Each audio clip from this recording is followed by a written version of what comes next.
The MiniArt 35 scale Panzer IV LateG or early H model. Looking for a good kit? Long project? Grab one of these. Hello, this is BJ from Hearns Hobbies, and today I'm going to be looking at a new MiniArt kit. So this is what I'm going to be looking at. This is the new Panzer IV. This is the LateG early H version. Now, Panzer IVs were one of the only tanks that the Germans had from the very beginning of World War II and used them all the way to the very end. And through all that time, it actually evolved quite a bit to the point where it's like this. It was a medium-sized tank, and they ended up putting on a really big gun, and then they increased the armor and actually made it quite useful to the end of the war. So this particular one is pretty much the last type of shape it came out in. The very last version was the J, which had just mesh skirts on the sides and some simplifications. This particular version I would consider is perhaps the superlative version of the Panzer IV. So I guess the late H would be the very best version, but physically and visually, you can't really see much of a difference.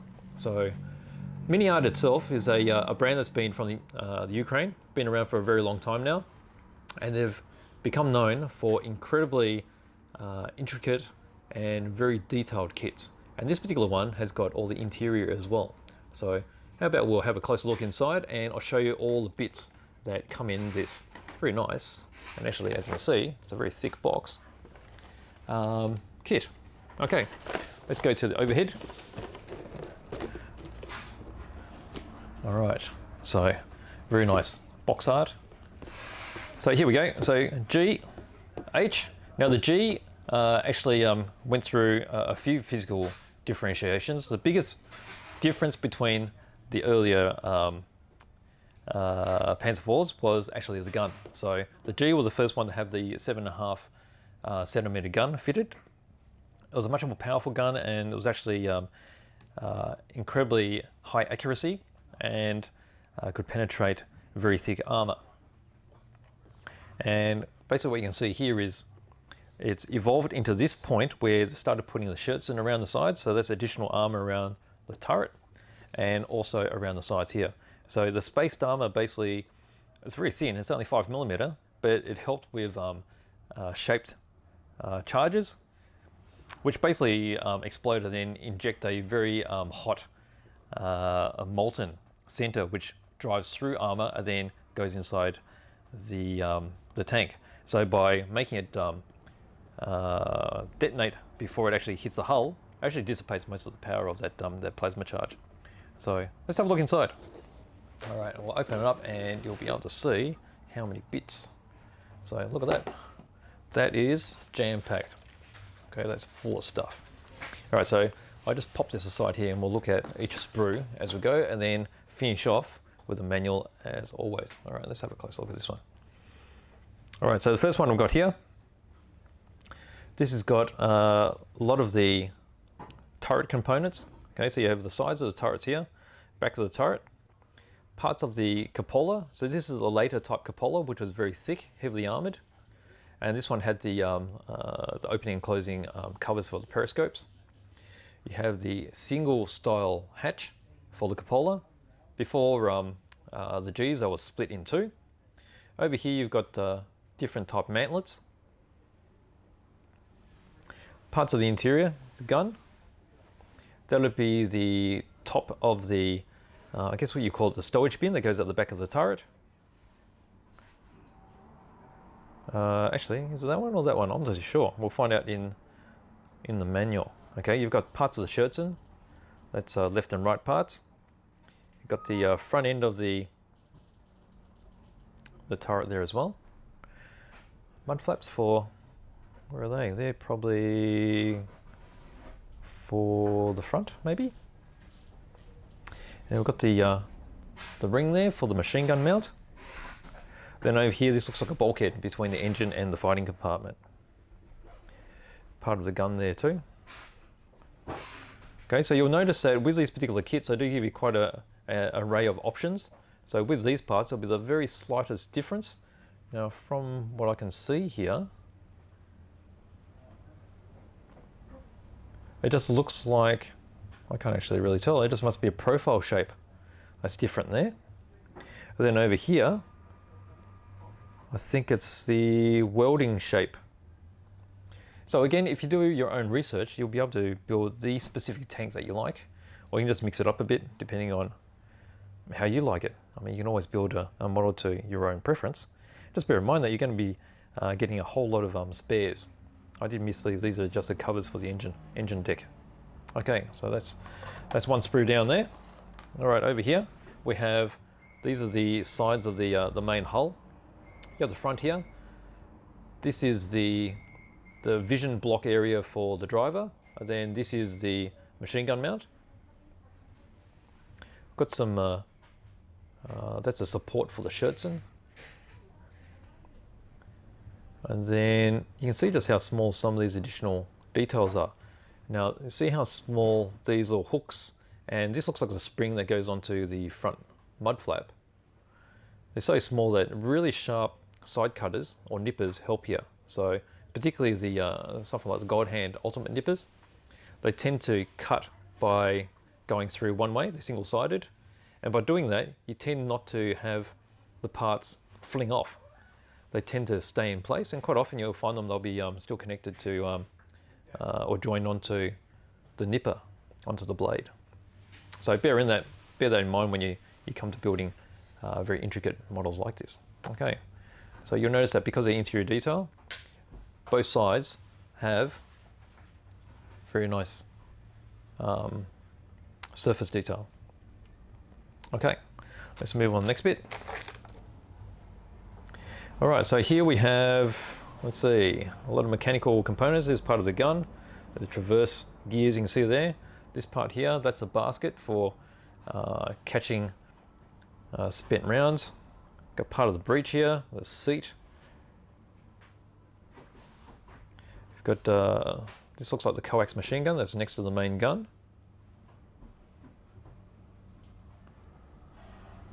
Other parts I don't recognize, but we'll find out as we go through the manual because it is very intricate. Okay, so that's one part there. All right, we've got a chunkier bit of sprue here. All right, so we've got the top of the hull. See just how fine some of this detail is here. This is actually the interior side. This is the exterior side. You see all the holes here for all the bolts, and then there's a nut detail on the interior as well. Over here, there's a variety of different muzzle brakes. There's actually 4 different shapes provided. And then over here, this is the base of the turret. That's the interior sections. We'll have the gun here. So there's the main barrel. There's the end of the, I guess, don't know what you call that part of it. That's a part that sort of is up against the mantlet. You have some spare tracks. They'll be mounted on the outside of the tank. Covers for the engine. Okay, these are on the sides. Some Scherzen supports again here. Over here we have some of the hatches. Very small little bits and pieces again. And then this part here, I don't know, that'll be the interior section somewhere. And then here's another part of the cupola. So the cupola was in multiple parts. So we saw that earlier. This is the lower part. But this is quite interesting how there's the 4 different muzzle brakes there. Again, when you see it from here, you notice how you've got this step down section. This just shows that this is a slide molded component. And usually when you have a mold, you have your bottom part and the top part, and as they join together, that's where your mold is. Okay, with slide molding, it's got an additional part that's actually slid in the side. And that's how they've done this, to get you those additional details. And slide molding is quite expensive, so they've done a very good job here. Okay, so that's that part there. All right, over here, what do we have? We have a lot of interior engine components. You've got your fans here with your, I guess, the radiators. So there's part of the radiators there as well. Multiple belts there on their pulleys. This here is, I don't know, is that part of the transmission maybe? But you can just see how many parts there are. With these kits, the interior type kits, they would often have about 1,000 parts. That's considering there's individual track links as well as all these small parts just to make up the engine.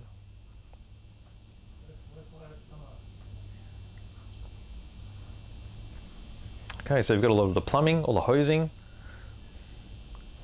It's really nice. So you can get sort of a glimpse of what the, I guess an advanced kit like this is going to involve. Oops. All right, so we've got a bit of a fan unit there, which has fallen off one of the sprue. So actually, let's come off this one here. Okay, so that's the same as that. It's fallen off there. Okay. Pop that back in there. All right, so next step, I've got this one here, which has a little bit of ammo. Okay, so this is going to have a full complement of ammunition mounted inside the tank.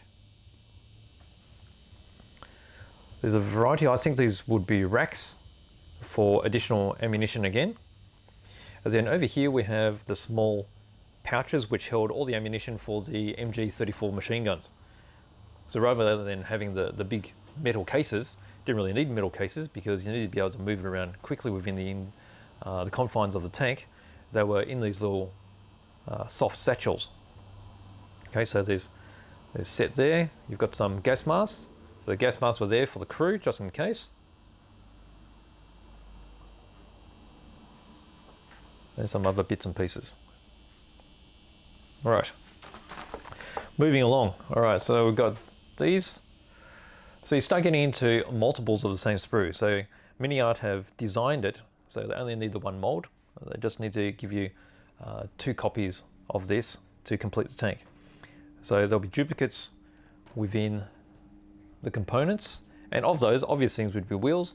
Okay, so you've got some road wheels here. You've got hatches. These are the brake access hatches, which are on the front of the hull. A variety of small fittings, really tiny ones here. Again, let's see if we can get that focus so you can see them. These little fittings here.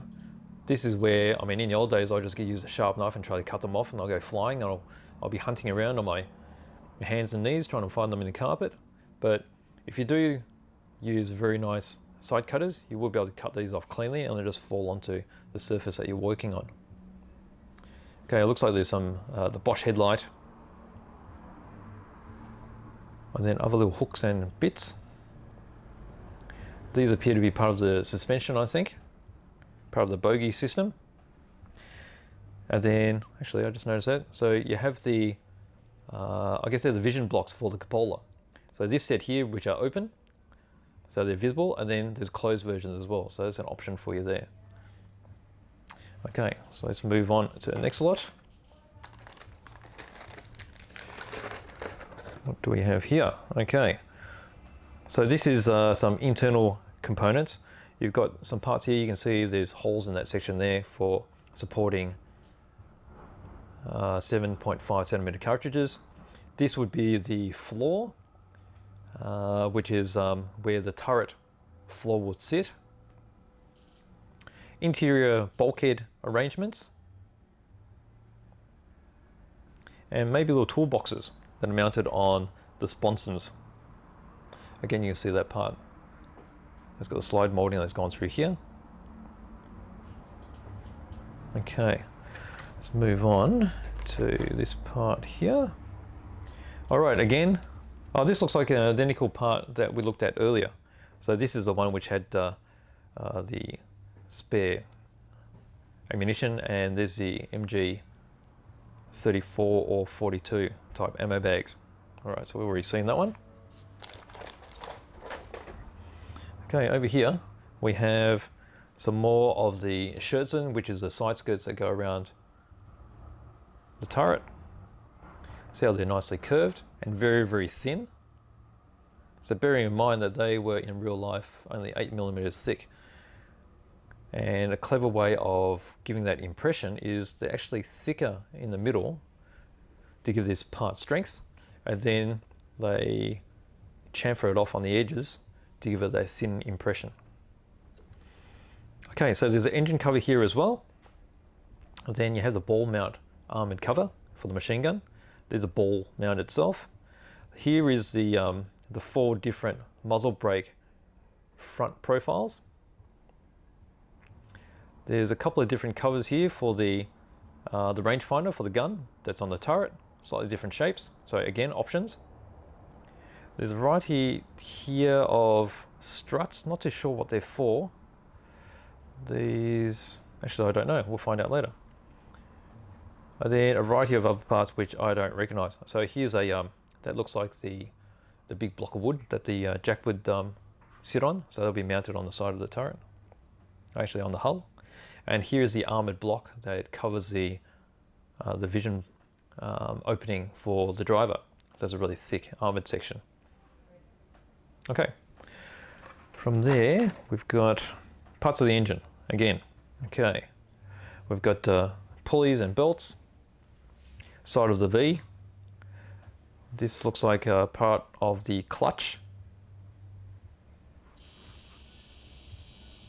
It's quite amazing just looking at how many parts there are. So I guess the building process would be really interesting. The next thought would be, how do you display it so you can see all the details? So quite often it's actually built into wrecks where a whole side's been blown open, engine covers that come off. Okay, so here you've got the additional armor. So as it got into the H, armor was increased, and quite a lot of this, you can see the applique armor, it was just bolted on. So this will be sitting over this section here. I guess you may leave this off. I don't know the difference between the G and the H, the late G that is, all that well. It's quite possible that this was blank and the H's had this applique armor applied. You'll have to do your research with that one. And here is a different frontage here, because we already saw one of these in a previous sprue. This one's got applique armor across the front here. There's a driver and here's a ball mount. So you can see the big bolts there. So perhaps these are the parts that convert it into a early H. Okay, so from there, what have we got? These parts here, part of the suspension. I would imagine there's probably multiples of this, and there are. Okay, so it's two bits here. See these sections here, these will basically be where the bogies go. So the Panzer IV was designed quite early on. It was in the, I don't know, mid-30s, late 30s. And at that stage, they weren't using the torsion bar suspension system, which was superior to this. This is using the bogie system, because a lot of these manufacturers and designers were trained manufacturers to start with. And as it became later and later, the actual bogie system didn't work so well, but they continued on with it because it was too difficult to change it over. Apparently they did have prototypes where they tried to put the torsion bar system in, but they never came to fruition. Okay, so you've got some spare track links there as well. This appears to be part of the exhaust. I think most of this is suspension components, I think. So there's two sprue there. All right, over here, what do we have? Oh no, they're two different bits. All right, so here we have part of the I guess you call it the mud flap. That goes over the top of the tracks. This is where the side of the hull sort of curves out a bit, and you have all the tools attached on the outside. Engine deck would be this side. Over here you have the supports for the Scherzen, which are the side plates for the side of the hull, and then there's some supports there as well. From there, that's the track cover for the other side. Again, that's the inside of the hull. So some ammo would be sitting there, and then you'll have the spare either wheels or all the tools are mounted on the outside there. Okay, from there we've got, there's probably multiples of these. What do we have here? These are the drive. You've got the idler there. There's probably another one of these here somewhere. Here we go.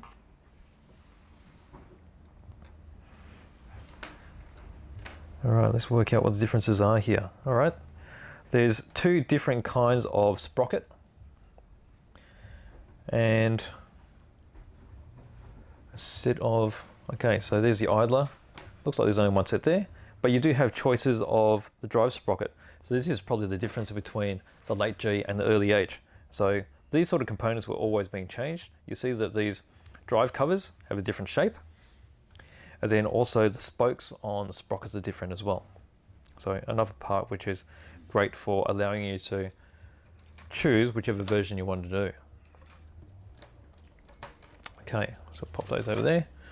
All right, what do we have here? So we've got the anti-aircraft machine gun here. It appears to be an MG34. It's got the rounded type barrel. You've got the mount there, which goes onto the ring, and then the actual support there as well. And then ammo, so there's a little bit of the ammunition on its belt, and then it's mounted onto there. So that's really nice and sharp. This little part here, so here's another part which is got the back of the turret. I think I saw one of these before as well, so there again, that may be a little difference you can choose from. This one appears to have these openings here. There may be viewing ports, I'm not too sure, there's covers there. And then a few little hatch handles. Okay. From there we've got, probably got multiples of this. There'll be all the wheels. So you've got the drive wheels, 4 sprues of drive wheels, and suspension. Okay, so you've got your leaf spring suspension here. You've got the wheel covers,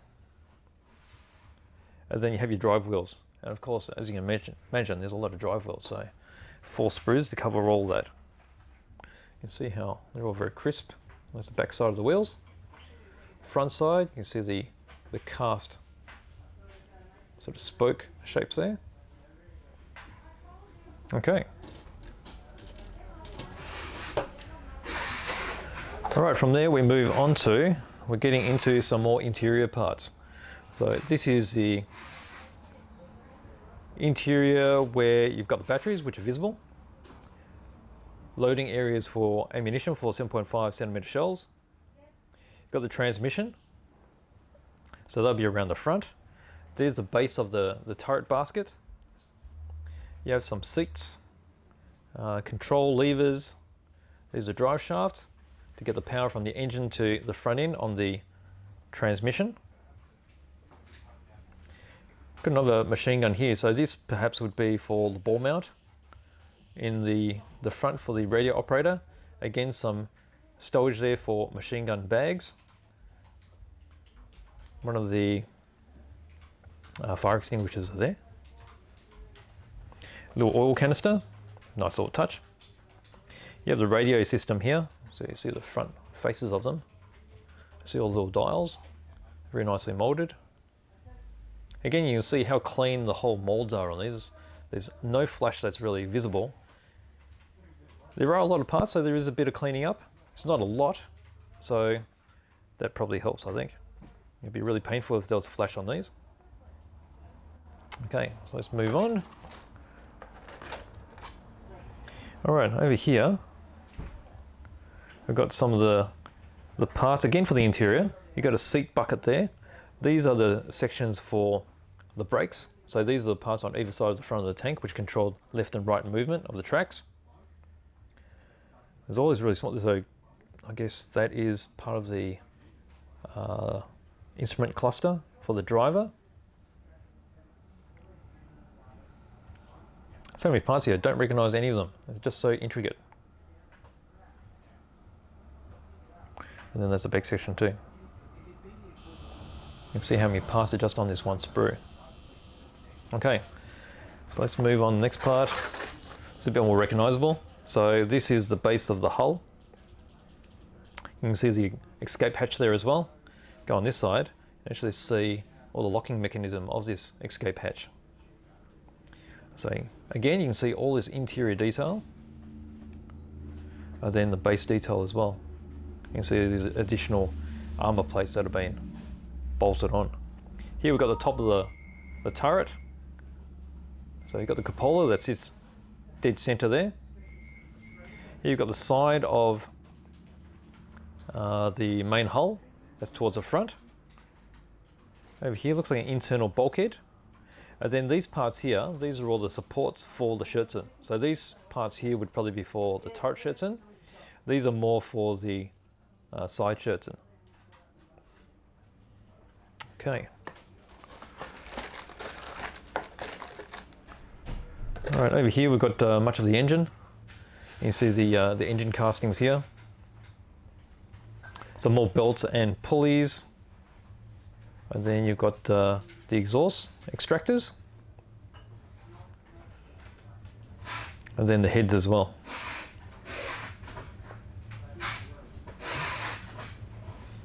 All these parts are very sharp. All right, so moving from there, we've got this part here. So this is a generic tool type set. So the German armoured vehicles quite often carried similar tool sets, because as you can imagine, they'll use a similar sort of thing. So you've got the tow cable eyelets here, you've got various S-hooks, and then the later captured tow hooks. The classic jack.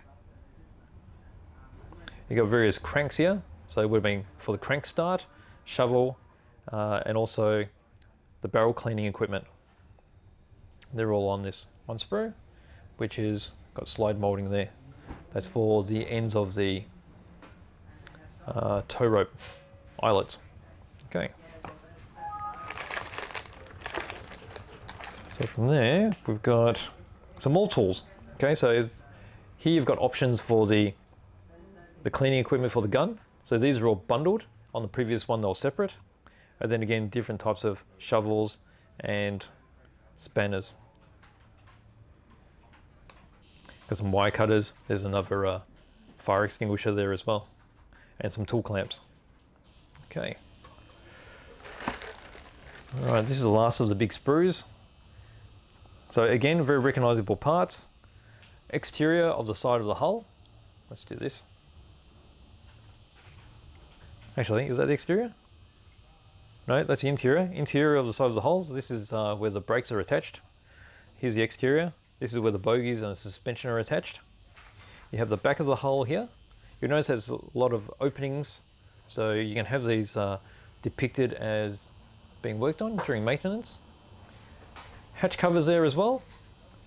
Exhaust, muffler. Again, you've got the hatch doors. These will be the side of the turret. Got the top of the hull there. So you've got the driver's hatch and then the radio operator's hatch, and you have the machine gun poking out there. And then this is towards the front glacis plate. So these are where the access points are for the brakes. And then you have some engine cover there as well. Okay. All right, so we're getting into some smaller bits. All right, so over here we've got a big bag of parts and there as well. So what we have are, these are the track components. Okay, so this might be a bit hard to see there. Got a bit of reflection going on. Okay, so these are the individual tracks. Now the individual tracks, you can imagine there's probably around about 80 per side. You just need to cut them all off and clean them up a little bit. And then in this bag, this is actually the connecting pins. Okay, so they're in set, what do you call it? Bundles, I guess you call it. So you'll cut them off at these points and you can actually build up the tracks in a jig. So this is the jig here. Having a track jig is really handy. So it's just stepped. You clean up your tracks, you pop them in here, keeps them all together, and then you cut off a section of your pins here and then you just poke them in the sides. Basically that helps you put them together. Now these are a working track type. So the advantage of that is you get this really natural droop across the top, which you can't do with rubber type tracks. Okay, so that's going to take you quite a number of hours, but they've designed it in a way that makes it easier to put them together. Okay, so with the jig, and then the track, and then the pins. See if you can get a better idea of the pins there. You can see those in their little bundles. Okay, pop those over here. All right, so what we've got left is pretty much ammo. All right, so you can imagine how much ammo they had in these, and there's a variety of different types. Okay, so all in all, we've got six sprue of ammo, and then this one are the idler wheels. Okay, so these are the idler wheels that go across the top. And then full array of ammunition.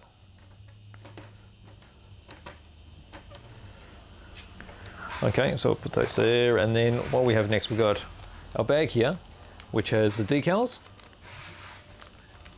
and the clear parts.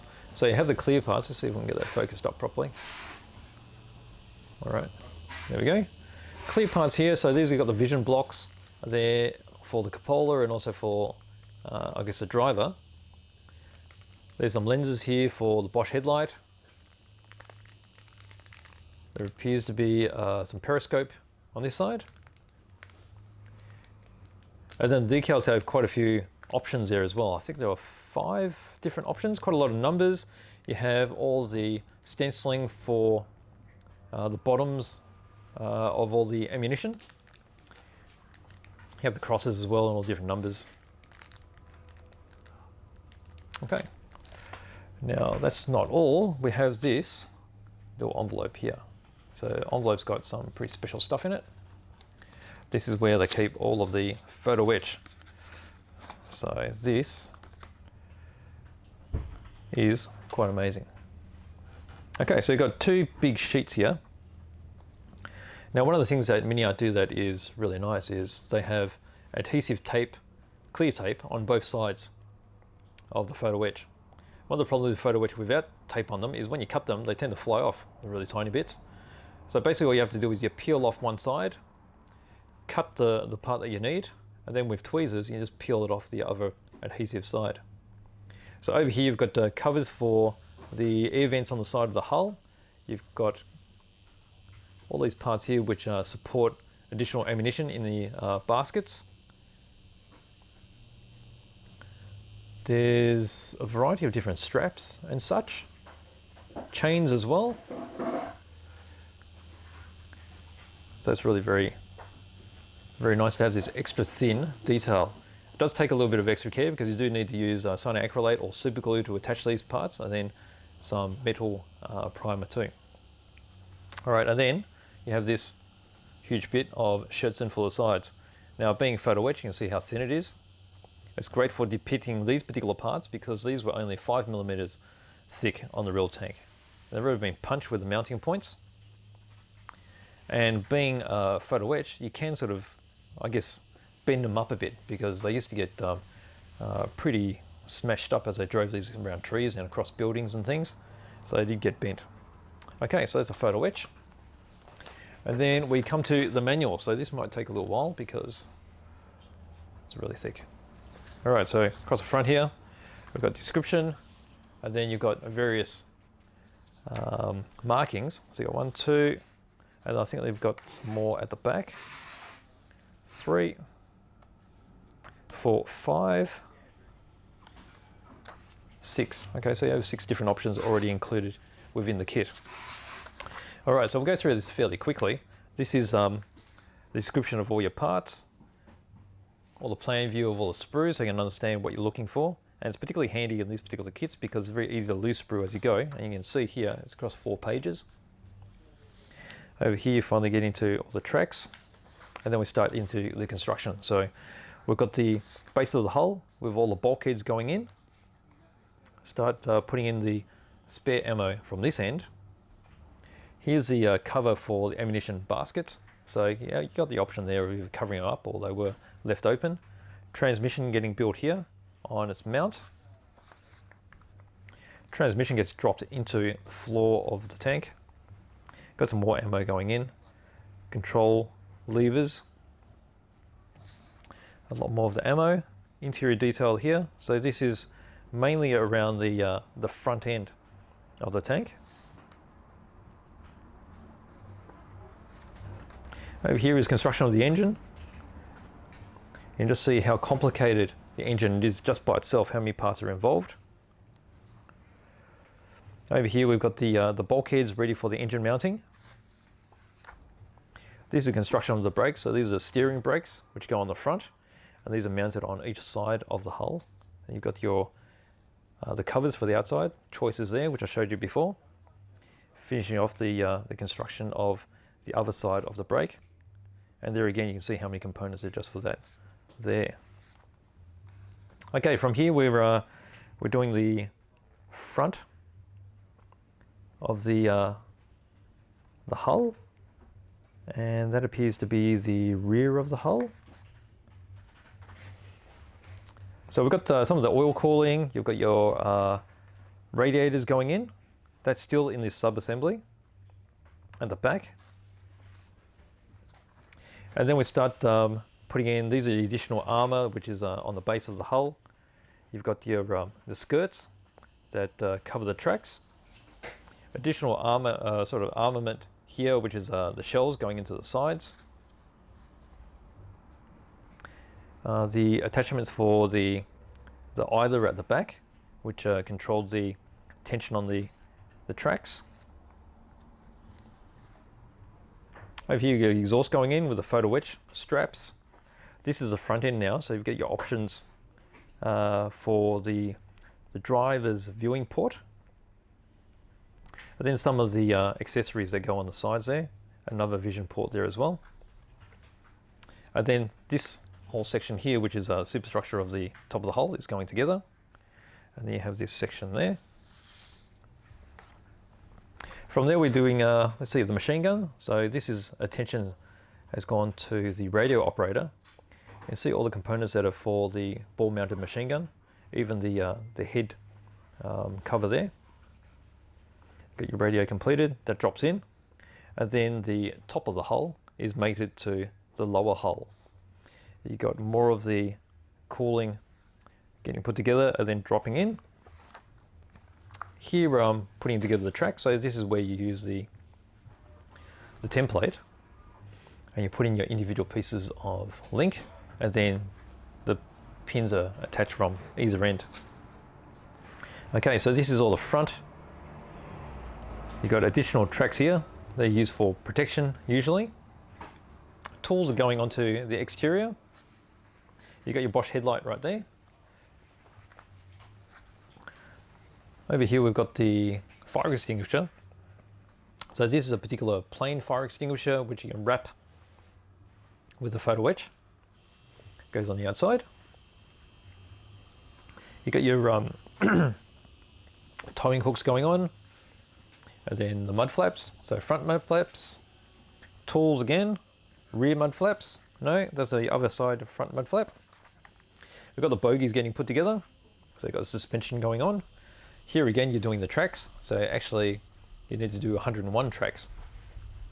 So quite a lot there. The mounts for the Scherzen, they're getting mounted to the side of the hull. The Scherzen itself is attached. And then you start building the turret. So this is the floor of the turret. You have your gun breech that's being built, front, and then you have your turret traverse motors. A few different options here, particularly this part here, which is the cover for the rangefinder for the gunner. You've got the protective rail there for the breech. There's a little basket. You've got the struts, and then the machine gun coax is going in, and there's a turret basket getting put together. So you've got all the seats, and you've got spare ammunition there for the anti-aircraft gun and also the coax machine gun. Turret basket gets connected to the bottom of the turret, and then you start building up the sides of the turret. So this is the top section of the turret with the sides. That's attached, and then the cupola, you can see how many parts are actually on the cupola. So you have your choices of the open periscopes or the closed periscopes, so you just need to decide what you want to do there. And then that's all locked together, and then you end up with the top with either an open hatch or a closed hatch. And that's all put together, and then you have the doors, which are for the side crew compartment on the turret. The turret toolbox is assembled here and attached. And you start building up the gun. So this section here, this explains your choices of the 4 different muzzle brakes. And then that goes together with your main gun. There's the coax machine gun there. The turret ring for the anti-aircraft machine gun. And then again, you make some extra track there for protection that goes across the top of the turret. Scherzen supports, then you have your rear shirts in, curved sections going on, and then the front sections. And then there's the doors, which are part of the shirts too, so there's a double door. And then from there, we've got the machine gun being assembled for the anti-aircraft role. And the turret is popped into the hull and it's all finished.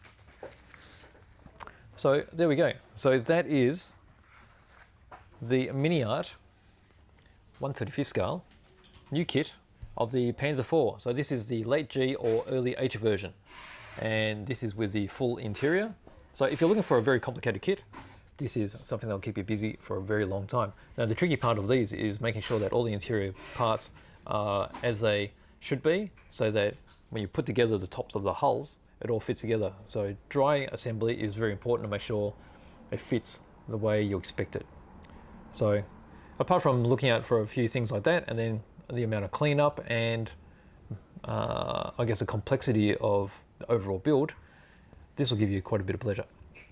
It's got a lot of fine details, photo-etched included as standard, individual track links, and full interior, and they're very, very well priced. So looking for a good kit, long project, grab one of these. So this is the MiniArt 35 scale Panzer IV LateG or early H model. So if you have any questions, please leave them down on the bottom and I'll get to them as soon as I can. So thank you for watching.